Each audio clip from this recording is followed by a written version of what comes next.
Tamil Nadu. So I have to compete with Mr. Dhoni, who makes Chennai Super King win. I will make TVK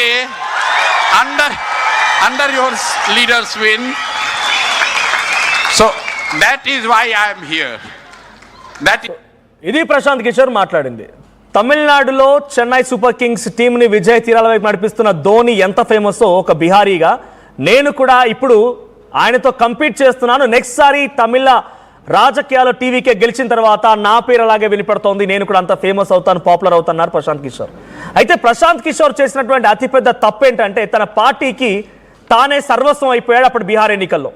అయితే ఓటర్లు ఆయనని accept చేయలేకపోయారు. గెలిస్తేనే కదా మమ్మల్ని పాలించేదన్నట్టుగా ఆయన సందేహాన్ని రేకెత్తించింది. ఈ తప్పును గుర్తించిన విజయ్ కేవలం ప్రచారానికే పరిమితం కాకుండా స్వయంగా 2 నియోజకవర్గాలు పెరంబూర్ అండ్ తిరుచి ఈస్ట్ ఈ 2 నియోజకవర్గాల్లో పోటీకి దిగారు. తాను కూడా మీతో పాటే యుద్ధంలో ఉన్నాను అనేటువంటి సంకేతాన్ని కేడర్కి పంపించారు. పీకే రాజకీయాల్లో అద్భుతమైనటువంటి వ్యూహకర్త, కానీ కోచ్ ఎప్పుడు గ్రౌండ్లో ఆడి మ్యాచ్ను గెలిపించలేడు. ఒక పార్టీ గెలవాలంటే కెప్టెన్ కావాలి. విజయ్ తనకున్నటువంటి సినిమా ఇమేజ్ని కేవలం క్రేజ్గానే కాకుండా రాజకీయ బలంగా కూడా మార్చుకున్నారు. పీకే టీవీలో ఇంటర్వ్యూల్లో కనిపించి విశ్లేషణలు ఇస్తే విజయ్ నేరుగా ఎన్నికల క్షేత్రంలో నిలబడి ఓట్లను అడిగారు.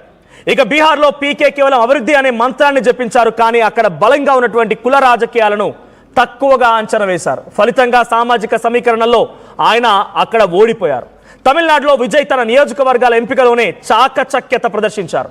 మైనార్టీలు, దళితులు మరియు యువత ఓట్లను ఎక్కువగా ఉన్నటువంటి ప్రాంతాలను ఎంచుకోవడం ద్వారా సామాజిక సమతుల్యతను పాటించారు. ఇక ప్రశాంత్ కిషోర్ సోషల్ మీడియా ప్రచారంపై విపరీతంగా ఖర్చు చేశారు అప్పట్లో, కానీ బూత్ స్థాయిలో ఓట్లను వేయించేటువంటి కార్యకర్తలు లేక ఆయన ఓడిపోయారు. విజయ్కి దశాబ్దాలుగా ఉన్నటువంటి అభిమాన సంఘాలు ఇప్పుడు పార్టీ కార్యకర్తలుగా మారిపోయాయి. పీకే దగ్గర లేనటువంటి శిక్షణ పొందినటువంటి సైన్యం విజయ్ దగ్గర ఉండడంతో ఆయనకు చాలా పెద్ద ప్లస్ అయింది పాయింట్. ఇక బీహార్లో పీకే చివరి నిమిషంలో ఇతర పార్టీల నుంచి వచ్చినటువంటి అసంతృప్తి నేతలను టిక్కెట్లు ఇచ్చారు. ఇది ఆయన పార్టీ ఆశయాలను నీరుగార్చింది. ఇక విజయ్ తన పార్టీలో గరిష్టంగా అంటే ఎక్కువ శాతంగా యువతకి కొత్త ముఖాలకు అవకాశం ఇచ్చింది. దీనివల్ల మార్పు కోరుకునేటువంటి ఓటర్ల విశ్వాసాన్ని ఆయన గెలుచుకోగలిగారు. ఒక రకంగా చెప్పాలంటే ప్రశాంత్ కిషోర్ తన రాజకీయ ప్రయోగం ద్వారా ఏం చేయకూడదో నేర్పించారు. ఆ పాఠాలని విజయ్ వంట పట్టించుకున్నారు.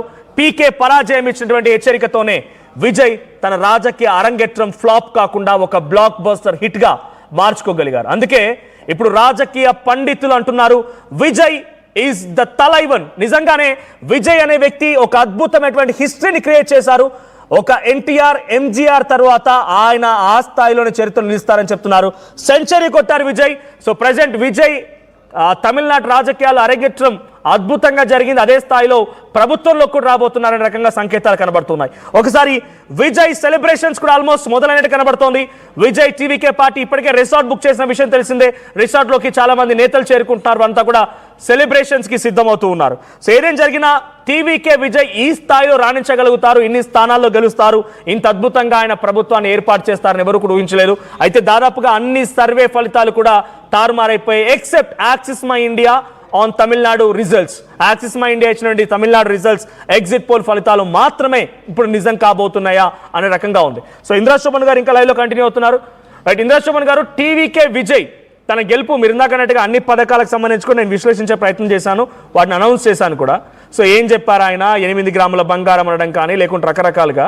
సో ఇదంతా అక్కడ నెక్స్ట్ ఫర్దర్గా ఎలా ఉంటుందో చూడాలి. బట్ పబ్లిక్ మాత్రం నమ్మారు. డిఎంకే ప్రభుత్వాన్ని చూశారు, అన్నా డిఎంకే ప్రభుత్వాన్ని చూశారు. రెండింటిని పక్కన పెట్టేసి టీవీకే విజయ్కి అక్కడ ప్రజలు పట్టం కడుతున్నారంటే అక్కడ ఏ ఫ్యాక్టర్ అని కలిసి వచ్చింది అంటే మీరు దేంట్లో అంటే డిఎంకే ఆర్ కాంగ్రెస్ దేంట్లో ఫెయిల్ అయింది? ఇక్కడ తమిళ్లో సంబంధించినటువంటి దాంట్లో చాలా సంవత్సరాల నుంచి సాంప్రదాయ రాజకీయాలు నడుస్తున్నాయి వాళ్ళ దగ్గర.